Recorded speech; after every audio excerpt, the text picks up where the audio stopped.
mazifike amaqula omenqoko zibuya zidanile zityhafile zithokombise inhloko zingaphethe nto ngezongqayi zazo. Verse 4 sele waba ngumqwabethu umhlaba kaloku imvula ayisani bafane bemakatha abalimi banyoshoza zinhloni bethokombise inhloko. Verse 5 phaya endle namazi zengxama emanzi yeqhama izala ithole ibuye ilibukule kuba kukho luhlaza lukhoyo. Verse 6 amaqwarha ema elugqayini asezele umoya axele udyakalashe sele amehlo eluzizi kuba uhlazi alubonwa. Verse 10 malunga nababantu utsho undikhoyo ukuthi bayakuthanda ukuzulazula inyawo zabo abakwazi ukuzilawula abakholisi konke undikhoyo uyakuhlala ebukhumbula ubugwenxa babo abohloye ngenxa yesono sabo. Verse 14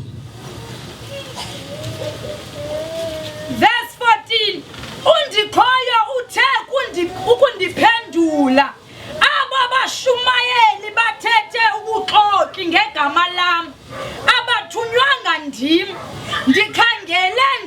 ndikhangele ndibayalele oko ndingazange ndithethe nokuthetha oku nabo bashumayela nje imibono ebubuxoki nokuvumisa okungento nenkohliso yenhliziyo zabo. Verse 15 ke ngoko malunga nabo bashumayela ngegama lakhe bengathunywanga nguye utsho undikhoyo ukuthi bathi abayi kufihlekelwa likrele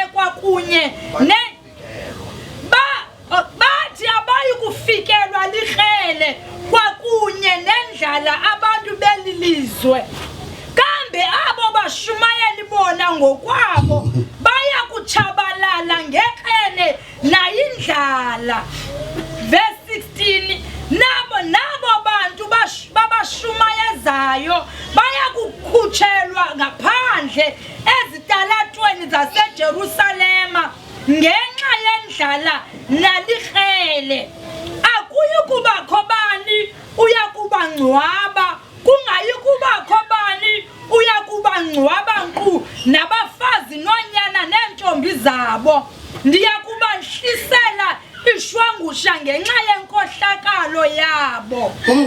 Verse 17 wena ke thetha eli lizwi kubo uthi ankwizisa inyembezi amehlo am imini nobusuku ziqukuqele ngokungena siphelo kaloku intombi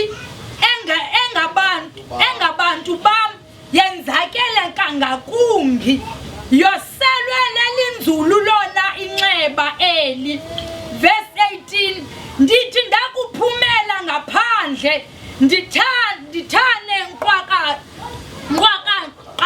nabo bawe ngekrele ndithi ndakungena esixekweni ndithi mahla nabo bawisela iphango kaloku abashumayeli kwakunye nababingeleli bayayabula nje kwilizwe lonke. Yiza imthandazo lemasibulele egameni lenkosi Yesu. Mawuyingcwele egameni likaYesu Kristu waseNazaretha ilizwi lakho Thixo wethu namandla. Wena Nkosi. Yes Lord. Inkosi yebo.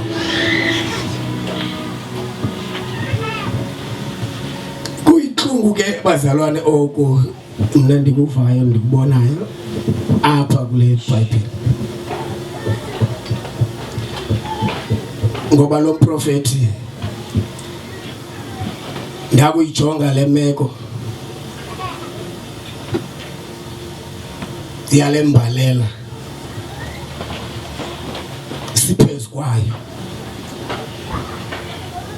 ngoba le xesha kanye ncakasana eli siphezu kwalo imbalela ekhoyo ngale xesha lam nelakho kwesi isizukulwane siphila kwelo xesha ke lalembalela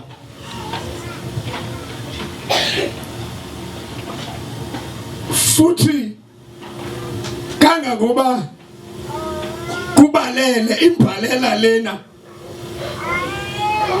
abantu bakaThixo bathe bayikhela ngoba nabashumayeli bathi kumnandi njengoba besithi kumnandi bathi angekhe silapha futhi angekhe sityiwa likhele izethembiso zabo abasithembisa zona sizethembiso abaqinisekileyo futhi besitsho ukuthi basivela kuThixo kodwa yena uThixo uyakhala ubona kusetshenziswa igama lakhe lisetyenziselwa ebukhophololweni ngoku abantu babheka ngapha makangaba kuthethwa ngequla kuthethwa ngebandla likaNkulunkulu ngoba iqula libandla likaThixo ibandla likaThixo lilo elikhipha amanzi afunwayo ngabazalwane ngamanzi angumoya oyigcwele okhoyo emandleni. Haleluya. Umayigcwele akasekho emabandleni amanzi akasaphuma emandleni abantu indlela bakhonza ngayo bakhonza ngemizwa yabo bayathembisana izethembiso ezingasiwayo ekhaya ezulwini unobangela zingasiwa akekho umanikazi webandla umoya oyigcwele komile. Haleluya. Komile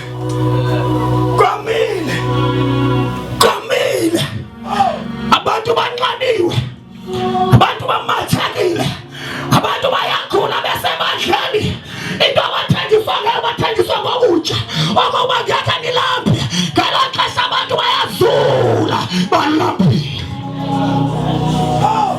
Abaprofeti abadoda kaNkulunkulu akaboni ababoni noba abantu bakaThixo bayaphela ababoni noba abantu bakaThixo ngoba injongo yabo kukuzifunela inzuzo yabo. UThixo abaprofeti ngegama lami bathi bathonyiwe bengakhange bathunywe kanti bathume nje kuThixo ngena abantu bazifunela inzuzo yabo benze ngathi bathunywe ndimi bahamba besonyela igama lami ebantwini bami. UThixo yalila inyembezi zami zigcwele kwabintombi yami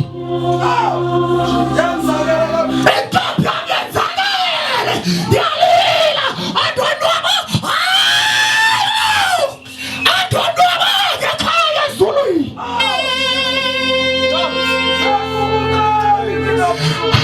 akonwaba kuThixo amadoda afunela inzuzo yabo athunyiwe kuThixo umthunywa kwakho yintoni injongo yokuthunywa kwakho yintoni kawucebeki umthunywa kwakho uthunyelwa ntoni yintoni ozokuyenza emhlabeni yintoni uyalila uThixo.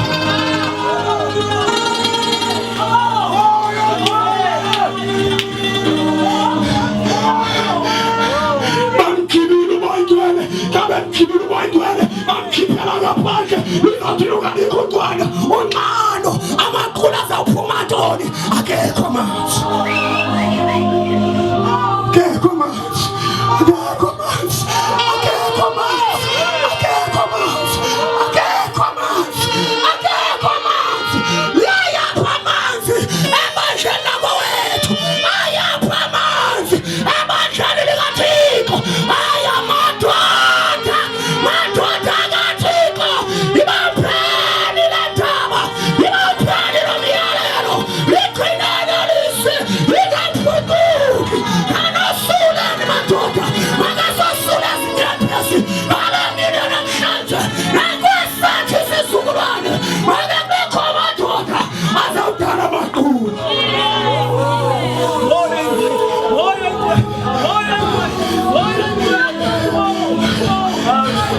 God, my God, my God.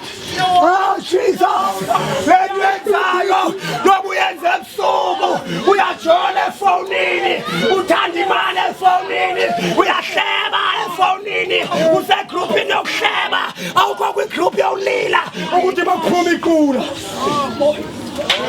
Kula maliphuma amanzi. Kula maliphuma ezinto ezibuhlungu, zimenza ebuhlungu mayingcwele. Abantu bayayiyabula emhlabeni, bapheka ngapha nangapha, abashumayeli bayazidla, bapheka ngapha nangapha, banesithembiso esingaziwayo ezulwini, abashumayeli. Hayi Nkosi yami, nesifungo uThixo. Zawuthanda lo mshumayeli ehamba ebonisa usuku naye sibona na ulandela emva kwakhe ngoba iBhayibheli lisho kule ndawo lithi bonke abashumayeli bayaxoka abashumayeli babuxoki besithi bathunywe imdika bathumanga bazawuhamba bayongena ezwakhweni bazawuhluwana ikrele kunye nabo bantu noma bangathathi ikrele soze libe khona hayi babathembise bathi ikrele soze libe khona hayi babazalwane ikrele soze lingabikho ungabe uphila ubungcwele mayingcwele engangeni engaphuma enhlizweni yakho engalawula enhlizweni yakho engalawula empilweni yakho amanzi hayi baba Jesus Nkosi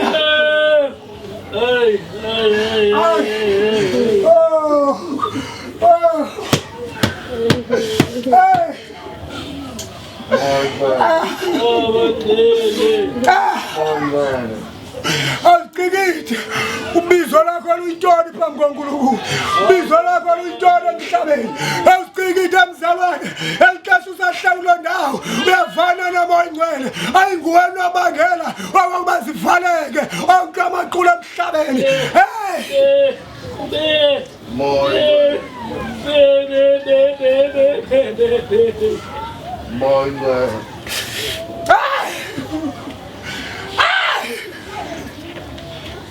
Kathethwa ngabizo qiniseka lethi kubizayo bayintoni qiniseka lethi kubizayo bayintoni kubani la ubizayo yiwe kubani yena lokubizayo intoni lokubizayo ngoba abantu phandle apha abantu babiziwe kodwa amaqulu avalekile ngenxa yobizo lwabo bantu bayalabula bantu bakaThixo bafihluka bantu bakaThixo bonwabanga awekhala uNkulunkulu uthi makoti wami okanye intombi yami ngiyalila ngayo le ntombazane intombazane engabantu bami andonwabanga ngayo ngiyalila ndinesingqala kasibone isingqala sikaNkulunkulu kasibone isingqala sikaJehova kambone akonwabanga ubusuku nemini amadoda engathathembile ithi xa isaza kakuhle ijike imflathe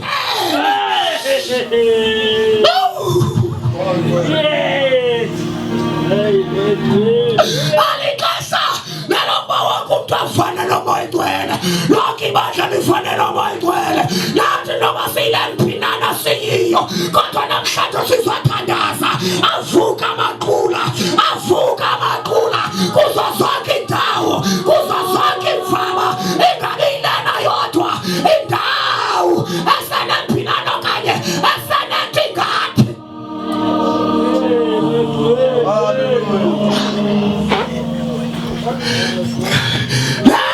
the movement yabapostile izavusa amaqula avalekile hayibona movement yabapostile imadoda sizavusa amaqula avalekile sizavusa amaqula avalekile lento masingayithathi kancane ivela kuThixo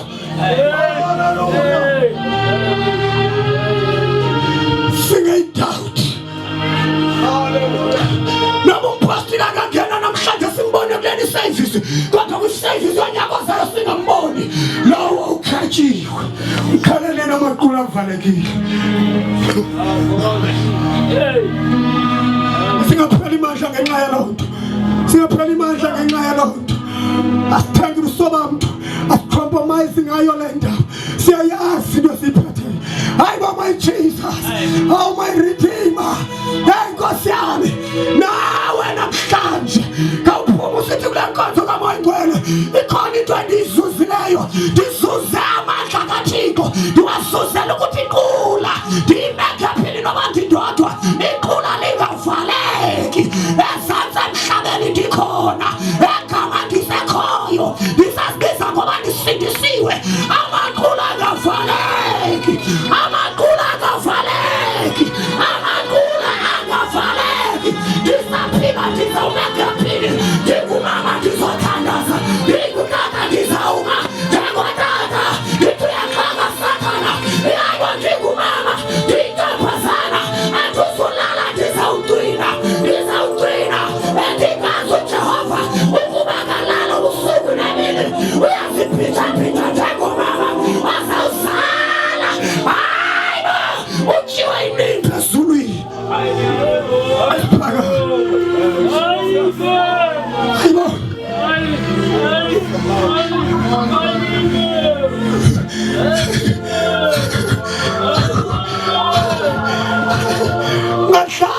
Ungahlali ngengqondo yakho nangenhliziyo yakho.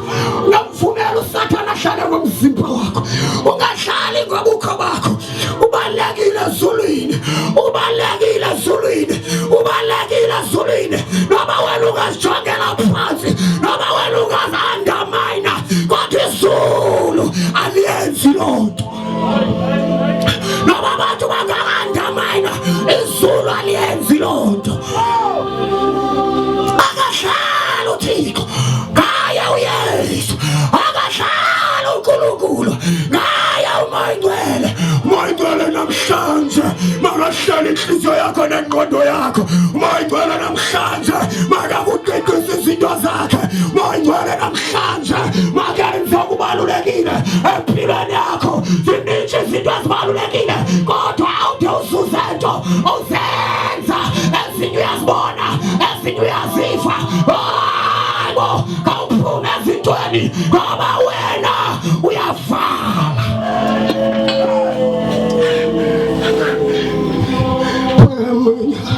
Oh my Jesus. Pagama imanganyawo zakho. Pagama imanganyawo zakho. Awu Nkosi yami nomhlabelelo enduthandayo ngena uvangeli lakho. Usithi lowo manje wena Moyingcwele khawundincede ukuze ndikuve ngokwenziwa ngempilweni yami.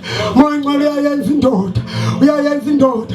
Kangani bantu bakwethu ubizo likaNkulunkulu, ubizo likaNkulunkulu awusoze wena ulithanda awusoze ulithande ungena kulo ungaluthandi. Ubizo likaNkulunkulu alithandisi wena. Ubizo likaNkulunkulu noma ungenza izinto ezifuna wena, but ubizo likaNkulunkulu alithandisi wena, alithandisi ifamily yakho, alithandisi izihlobo zakho, alithandisi bantwana bakho, alithandisi inkosikazi yakho, alithandisi itata yakho namama yakho. Ubizo likaNkulunkulu ubizo likaNkulunkulu uzimela wena wedwa ngoba umbuzo uzaba phezu kwakho awuziba phezu kwefamily yakho. Ubizo likaNkulunkulu alithandisi bandla, alithandisi bahlali, alithandisi baqeshi bakho basemsebenzini. Luzimela ubizo likaNkulunkulu. Yena ufuna ukuqaphele kubani ukubizayo, ekubizela ntoni, uyiqiqe le nto akubizela yona.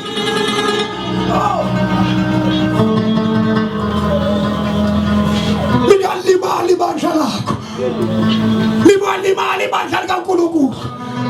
Usemile wena usithi ndibisiwe kuThixo. Ufuna ichance yokuba uSathane enze noyintoni ebantwini bakaNkulunkulu.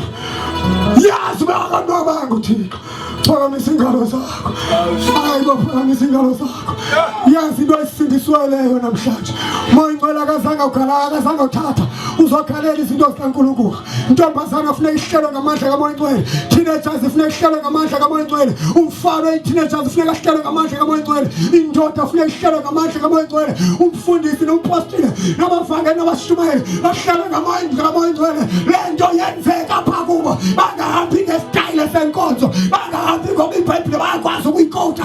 Ezi zinto soze ziqikeke ebantwini kodwa yena uThixo ubunzulu bakhe uMoyingcwele ubuthilele abo bamthandayo bamthembayo bamkholwayo. My God,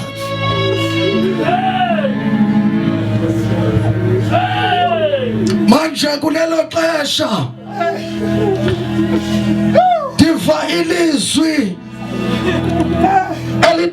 enhlizweni yami umoya ngcwele wami ubheka kude ushiyiwe ngabantu bapha abantu abanothi moya ngcwele sicela ubuye uhlale kweli khaya noma uxhothiwe pha siyacela ubuye kweli khaya nathi sisalambile siyafuna ukondliwa nguwe nathi sinxaniwe siyafuna usela namhlanje kulixesha lakho kanye ngelithuba labuzosela kwabukhona intshuba yakhe ime kule ndawo namhlanje osomandla ozisa yona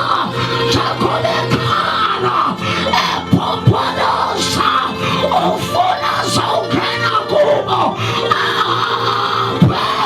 angene zindaweni abonisa abantu abazindwane besithi bayakhonza kodwa balambile ubahlise emsebenzini esikolweni uthisha lento ngoba abantu behlebenyuka bethi sikhangela uThixo ngalaxesha baphethe iBhayibhile bathi sikhangela uThixo xa ufika ezikonzweni zabo bathenjwe bayabethwa umoya ngcwele kodwa xa phuma ngaphandle athi ndikhangela uThixo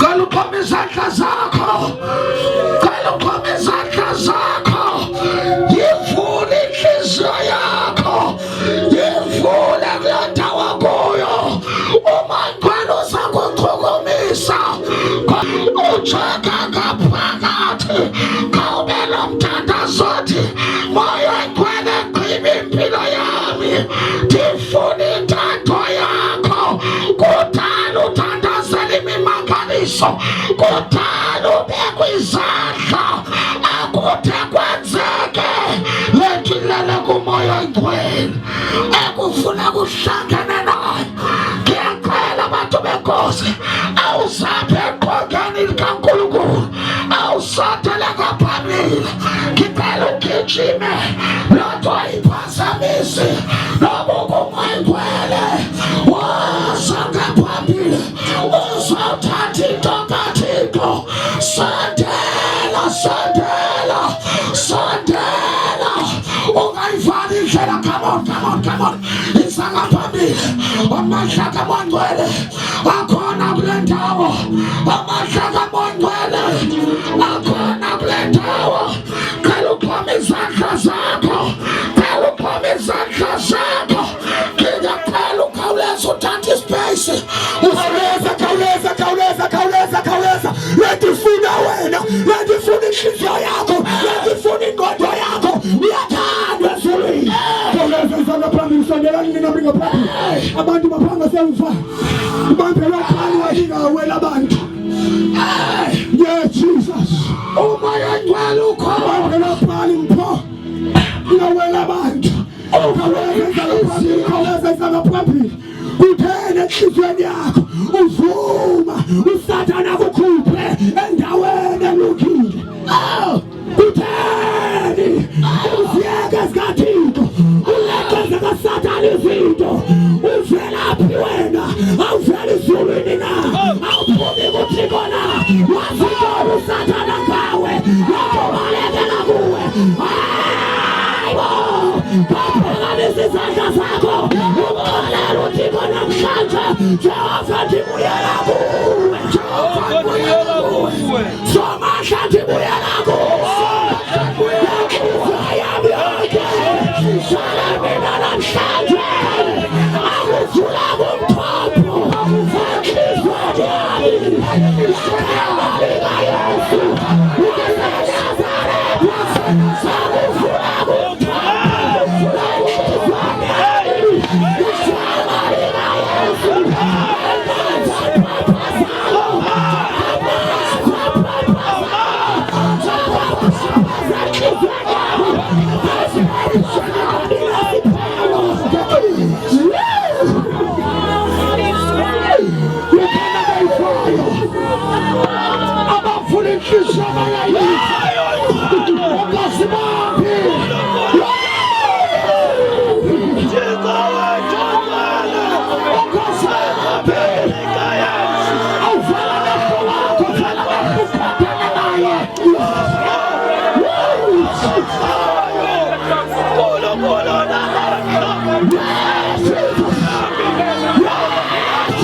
My